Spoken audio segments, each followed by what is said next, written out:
Hello, I'm Kevin Berger, author of Atheism is Untenable. There is no shortage of channels of religious individuals engaging in apologetics to defend their positions, and there is no shortage of channels of atheists using counter-apologetics to argue against them. But what about atheists' defense of their own positions? Who is holding them accountable? On this channel, I don't engage in apologetics. Instead, I apply the principles of polemics and skepticism to atheism and the claims made by atheists, of which, despite their insistence to the contrary, there are many. This is Justified Nonetheless.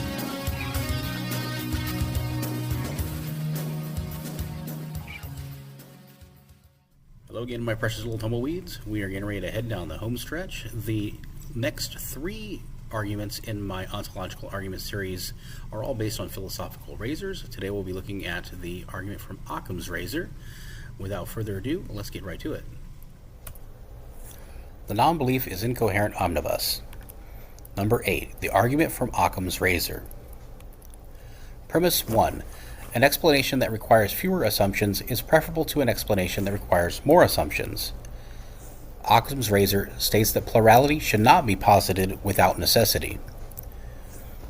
Premise 2. The proposition not believing P equals believing not P leads to a circumstance wherein, according to action theory, it is assumed that a subject's actions are informed by either believing P or believing not P, whereas the proposition not believing P does not equal believing not P leads to a circumstance where it is assumed that a distinct state of not believing P and not believing not P exists, and that a subject's actions are informed by some other unknown catalyst.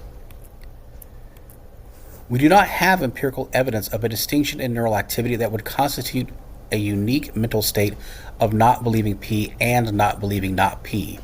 We only have the fallible self-reports of subjects who express their subjective experiences of their alleged absence of belief, self-reports that, under other circumstances, would be dismissed for a variety of reasons. They should be dismissed here as well because they preclude the possibility of the presence of a subconsciously held belief that needn't be logical because it was involuntarily formed by a variety of other factors beyond evidence and reason, including but not limited to beliefs, biases, other cognitive factors, cultural influences, emotions, personal experiences, pre-existing beliefs, and social pressures, and such a preclusion is unjustified. In addition, as belief informs action and an absence of belief provides no impetus for action, non-belief leaves actions of those expressing it unexplained, necessitating another assumption. Conclusion. The proposition not believing P equals believing not P is preferable to not believing P does not equal believing not P. Okay, that's 8 arguments so far in my omnibus.